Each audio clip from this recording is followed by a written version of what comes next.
ಓಂ ಶಾಂತಿ. ವಾಣಿ date 22/3/2025. ಪ್ರಾತಃ ಮುರಳಿ. ಓಂ ಶಾಂತಿ. ಬಾಬ್ದಾದ ಮಧುಬನ. ಮಧುರ ಮಕ್ಕಳೇ, ನಿಮಗೆ ನಶೆ ಇರಬೇಕು. ನಮ್ಮ ಪಾರಲೌಕಿಕ ತಂದೆಯು ಪ್ರಪಂಚದ ಅದ್ಭುತ ಅಂದರೆ ಸ್ವರ್ಗವನ್ನು ಸ್ಥಾಪನೆ ಮಾಡುತ್ತಾರೆ. ಅದಕ್ಕೆ ನಾವು ಮಾಲೀಕರಾಗುತ್ತೇವೆ. ಪ್ರಶ್ನೆ: ತಂದೆಯ ಸಂಘದಿಂದ ನಿಮಗೆ ಏನೇನು ಪ್ರಾಪ್ತಿಗಳಾಗುತ್ತವೆ? ಉತ್ತರ: ತಂದೆಯ ಸಂಘದಿಂದ ನಾವು ಜೀವನ್ಮುಕ್ತಿಗೆ ಅಧಿಕಾರಿಗಳಾಗಿ ಬಿಡುತ್ತೇವೆ. ತಂದೆಯ ಸಂಘವು ನಮ್ಮನ್ನು ಪಾರು ಮಾಡುತ್ತದೆ. ತಂದೆಯು ನಮ್ಮನ್ನು ತನ್ನವರನ್ನಾಗಿ ಮಾಡಿಕೊಂಡು ಆಸ್ತಿಕರು ಮತ್ತು ತ್ರಿಕಾಲದರ್ಶಿಗಳನ್ನಾಗಿ ಮಾಡುತ್ತಾರೆ. ನಾವು ರಚಯಿತ ಮತ್ತು ರಚನೆಯ ಆದಿ ಮಧ್ಯ ಅಂತ್ಯವನ್ನು ಅರಿತುಕೊಳ್ಳುತ್ತೇವೆ. ಗೀತೆ: ಧೈರ್ಯ ತಾಳು ಮಾನವನೇ. ಓಂ ಶಾಂತಿ. ಇದನ್ನು ಯಾರು ಹೇಳುತ್ತಾರೆ?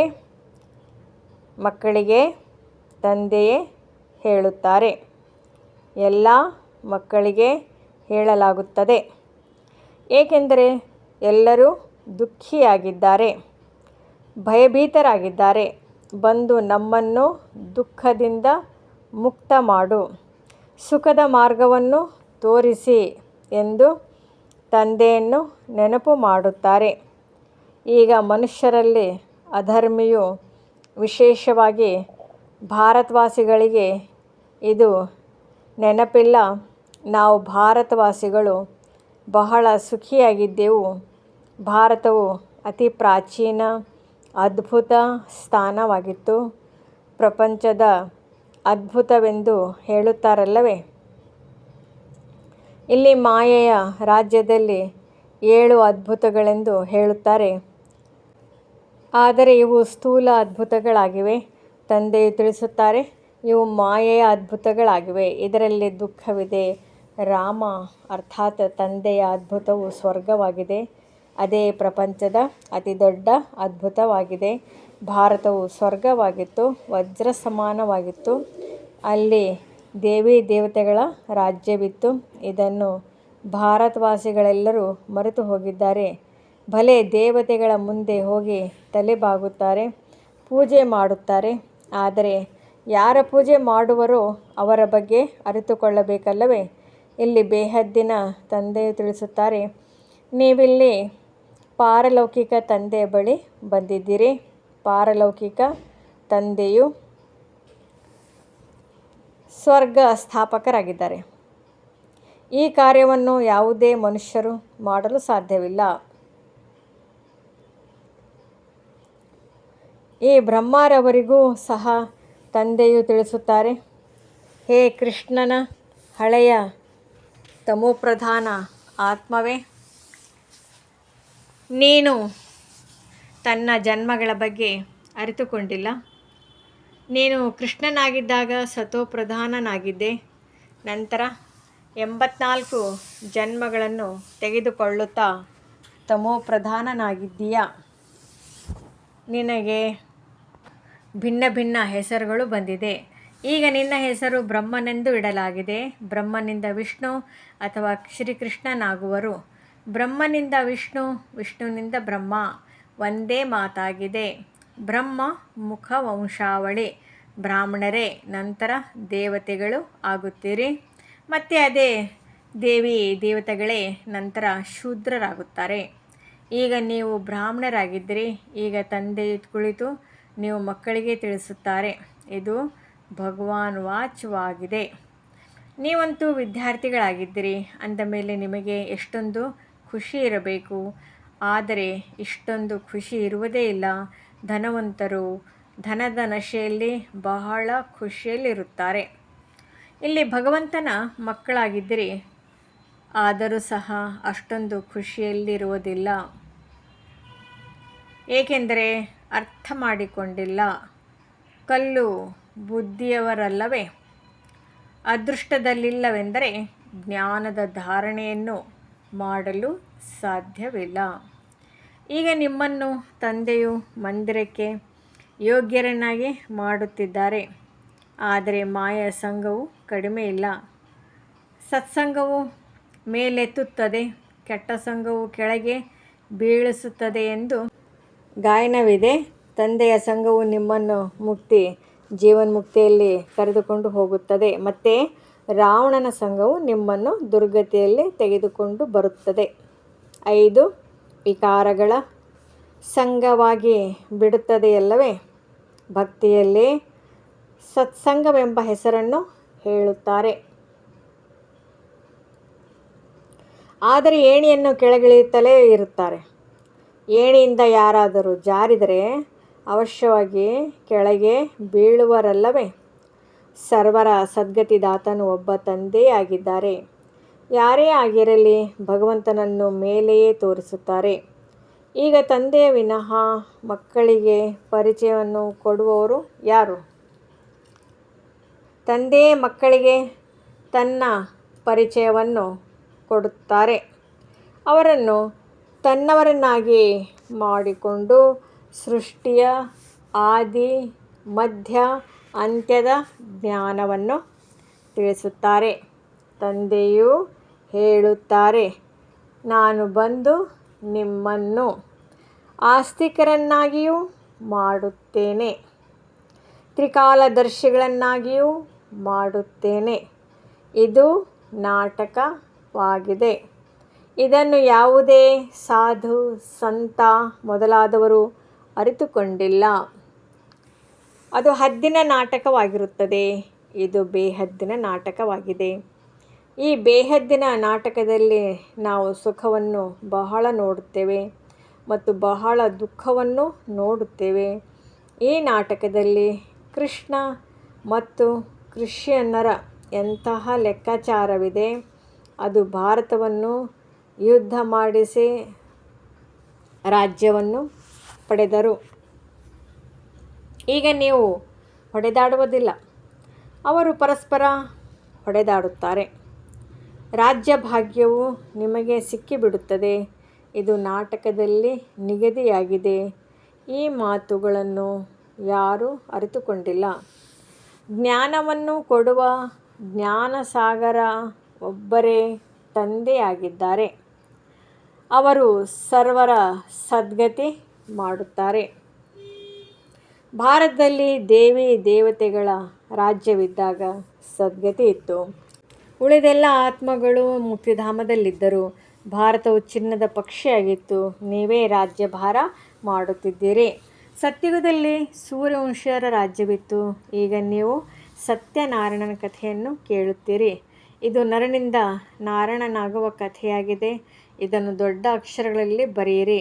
ಸತ್ಯಗೀತೆಯಿಂದ ಭಾರತವು ಸತ್ಯಖಂಡ ಶ್ರೇಷ್ಠವಾಗುತ್ತದೆ.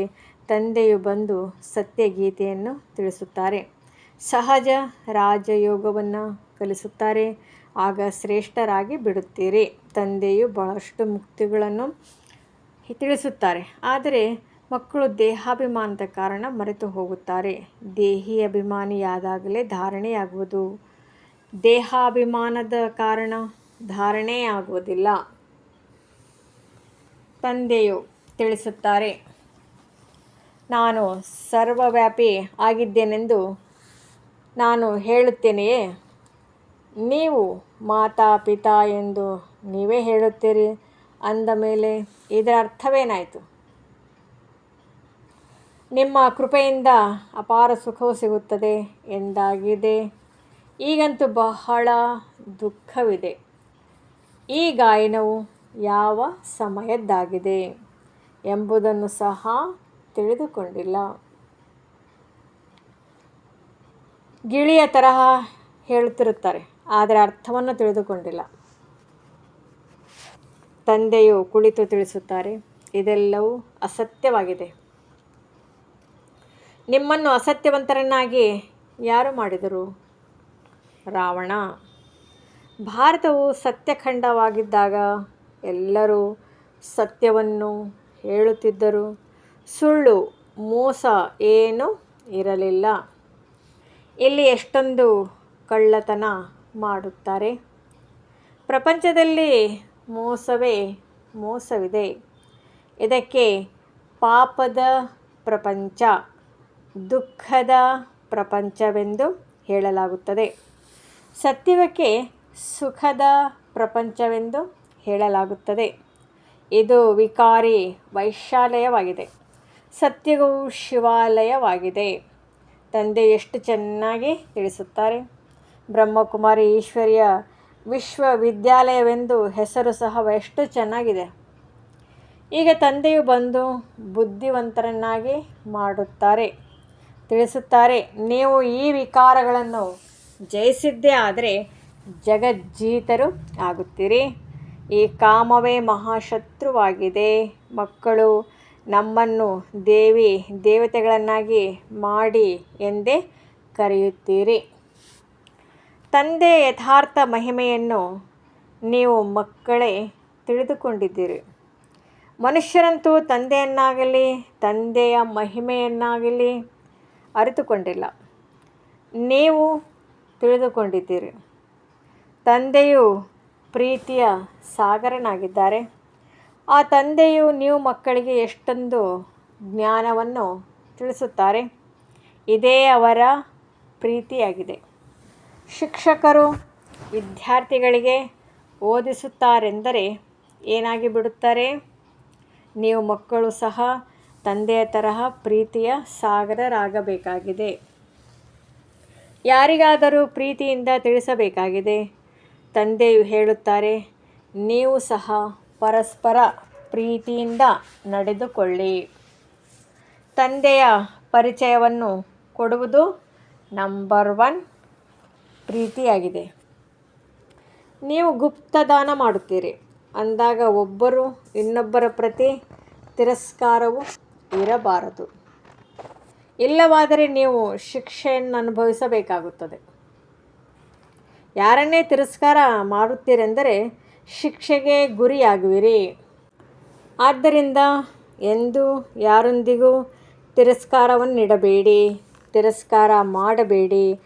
ದೇಹಾಭಿಮಾನದಲ್ಲಿ ಬರುವುದರಿಂದಲೇ ಪತಿತರಾಗಿದ್ದೀರಿ. ತಂದೆಯು ದೇಹಿ ಅಭಿಮಾನಿಯನ್ನಾಗಿ ಮಾಡುತ್ತಾರೆ. ಆಗ ನೀವು ಪಾವನರಾಗುತ್ತೀರಿ. ಎಲ್ಲರಿಗೂ ಇದನ್ನೇ ತಿಳಿಸಿಕೊಡಿ. ಈಗ 84 ಜನ್ಮಗಳ ಚಕ್ರವು ಮುಕ್ತಾಯವಾಯಿತು. ಯಾರು ಸೂರ್ಯವಂಶಿ ಮಹಾರಾಜ ಮಹಾರಾಣಿಯರಾಗಿದ್ದಾರೋ ಅವರೇ 84 ಜನ್ಮಗಳನ್ನು ತೆಗೆದುಕೊಳ್ಳುತ್ತಾ ಕೆಳಗಿಳಿಯುತ್ತಾ ಈಗ ಬಂದು ಬಹಳ ಕೆಳಗೆ ಬಿದ್ದಿದ್ದಾರೆ. ಈಗ ತಂದೆಯು ಪುನಃ ಮಹಾರಾಜ ಮಹಾರಾಣಿಯರನ್ನಾಗಿ ಮಾಡುತ್ತಿದ್ದಾರೆ. ಕೇವಲ ತಂದೆಯು ತಿಳಿಸುತ್ತಾರೆ, ನನ್ನನ್ನೊಬ್ಬನನ್ನೇ ನೆನಪು ಮಾಡಿ, ಆಗ ನೀವು ಪಾವನರಾಗಿ ಬಿಡುತ್ತೀರಿ. ನೀವು ಮಕ್ಕಳು ದಯಾ ಹೃದಯಗಳಾಗಿ ಇಡೀ ದಿನ ಸೇವೆ ವಿಚಾರ ಮಾಡಬೇಕು. ತಂದೆಯು ಆದೇಶ ನೀಡುತ್ತಾರೆ, ಮಧುರ ಮಕ್ಕಳೇ, ದಯಾ ಹೃದಯಗಳಾಗಿ ಯಾರು ದುಃಖಿ ಆತ್ಮಗಳಾಗಿದ್ದಾರೆಯೋ ಆ ದುಃಖ ಆತ್ಮಗಳನ್ನು ಸುಖಿ ಆತ್ಮಗಳನ್ನಾಗಿ ಮಾಡಿ ಅವರಿಗೆ ಸಂಕ್ಷಿಪ್ತವಾಗಿ ಪತ್ರವನ್ನು ಬರೆಯಿರಿ. ತಂದೆಯು ತಿಳಿಸುತ್ತಾರೆ, ನನ್ನನ್ನು ನೆನಪು ಮಾಡಿ ಮತ್ತು ಆಸ್ತಿಯನ್ನು ನೆನಪು ಮಾಡಿ. ಒಬ್ಬ ಶಿವ ತಂದೆಯದೇ ಮಹಿಮೆ ಇದೆ. ಮನುಷ್ಯರಿಗೆ ತಂದೆಯ ಮಹಿಮೆಯೂ ಸಹ ತಿಳಿದಿಲ್ಲ. ಯಾವ ಭಾಷೆಯಲ್ಲಿ ಬೇಕಾದರೂ ಪತ್ರವನ್ನು ಬರೆಯಬಲ್ಲಿರಿ. ಮಕ್ಕಳಿಗೆ ಸೇವೆ ಮಾಡುವ ಉತ್ಸುಕತೆ ಇರಬೇಕು. ಅನೇಕರು ಜೀವಘಾತ ಮಾಡಿಕೊಳ್ಳಲು ತಯಾರಾಗಿ ಬಿಡುತ್ತಾರೆ.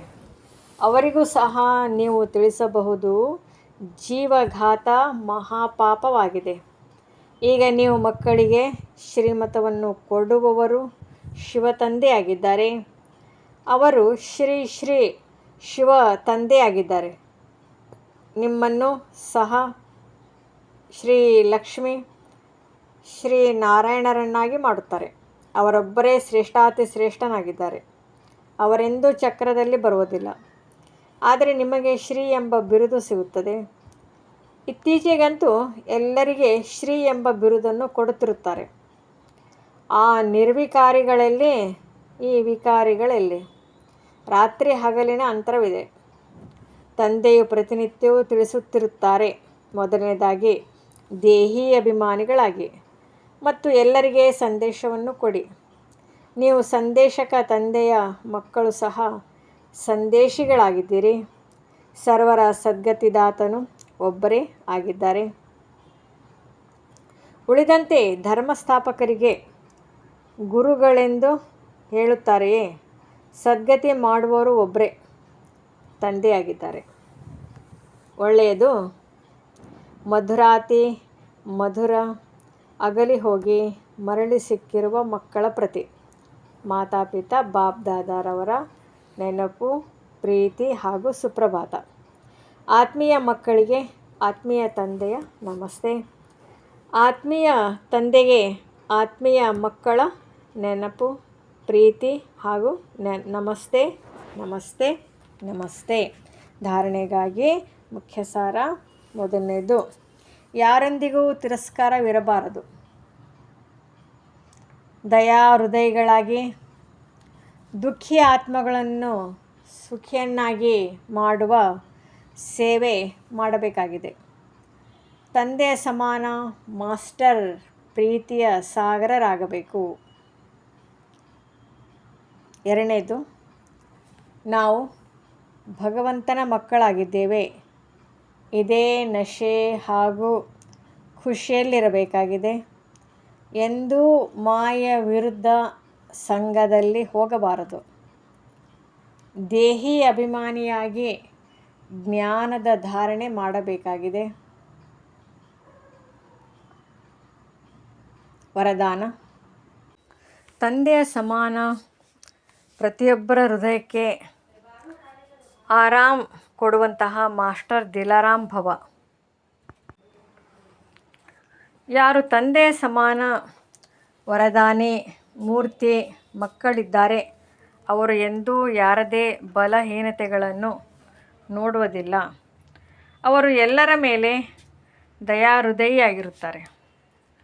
ಹೇಗೆ ತಂದೆ ಯಾರದೇ ಬಲಹೀನತೆಗಳನ್ನು ಹೃದಯದಲ್ಲಿಟ್ಟುಕೊಳ್ಳುವುದಿಲ್ಲ, ಅದೇ ರೀತಿ ವರದಾನಿ ಮಕ್ಕಳು ಸಹ ಯಾರದೇ ಬಲಹೀನತೆಯನ್ನು ಹೃದಯದಲ್ಲಿ ಧಾರಣೆ ಮಾಡುವುದಿಲ್ಲ.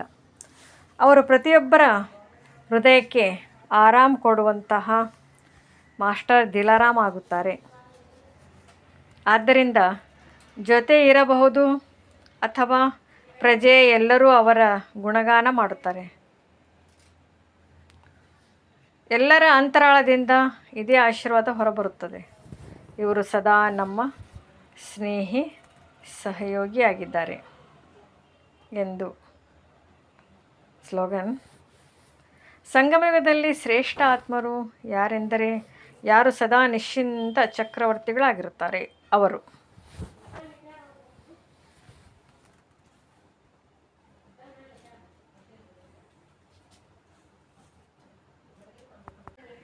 ಮಾತೇಶ್ವರಿಜಿ ಅವರ ಅಮೂಲ್ಯ ಮಹಾವಾಕ್ಯ.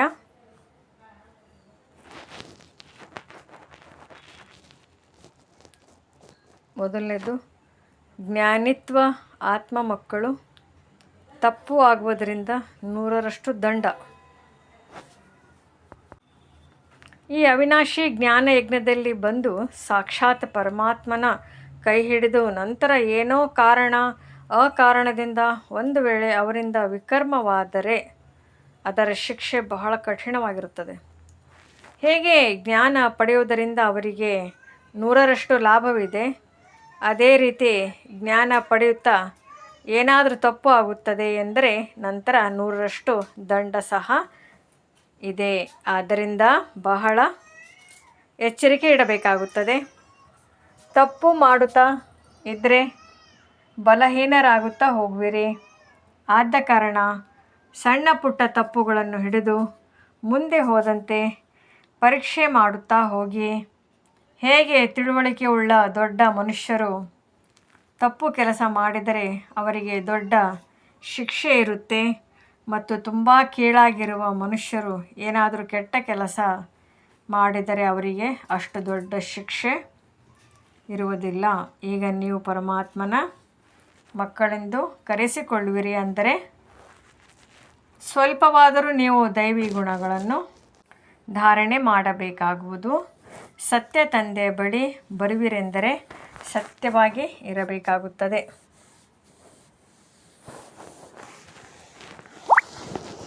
ಎರಡನೇದು,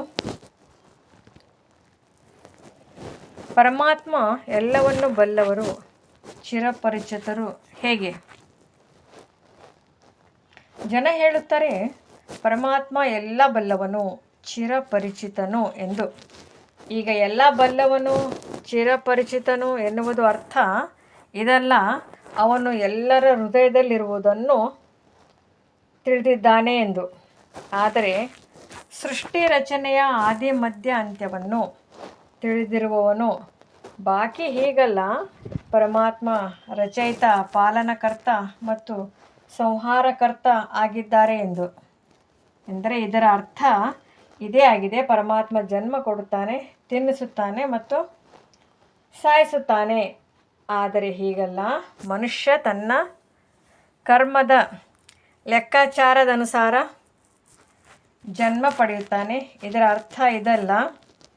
ಪರಮಾತ್ಮ ಕುಳಿತು ಅವನ ಕೆಟ್ಟ ಸಂಕಲ್ಪ ಮತ್ತು ಒಳ್ಳೆಯ ಸಂಕಲ್ಪವನ್ನು ತಿಳಿದಿರುತ್ತಾರೆ ಎಂದು.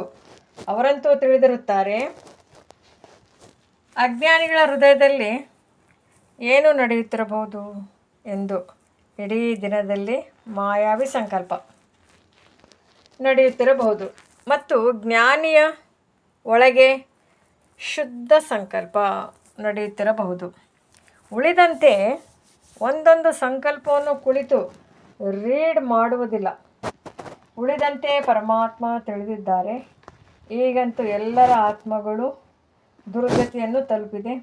ಅವರ ಸದ್ಗತಿ ಹೇಗೆ ಆಗಬೇಕು?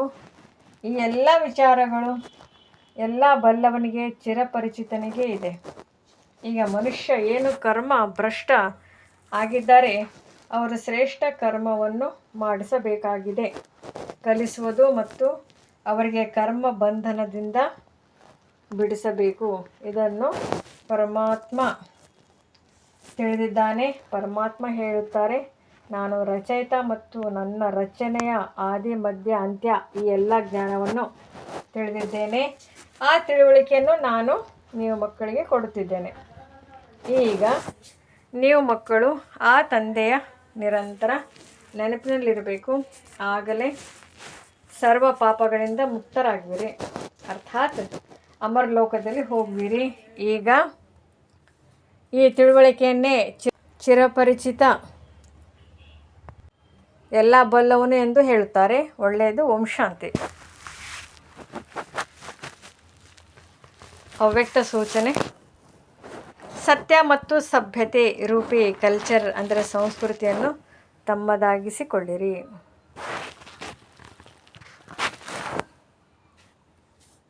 ಎಂದೂ ಸಹ ಸಭ್ಯತೆಯನ್ನು ಬಿಟ್ಟು ಸತ್ಯತೆಯನ್ನು ಸಿದ್ಧ ಮಾಡಬೇಡಿ. ಸಭ್ಯತೆಯ ಚಿಹ್ನೆಯಾಗಿದೆ ನಿರ್ಮಾಣತೆ.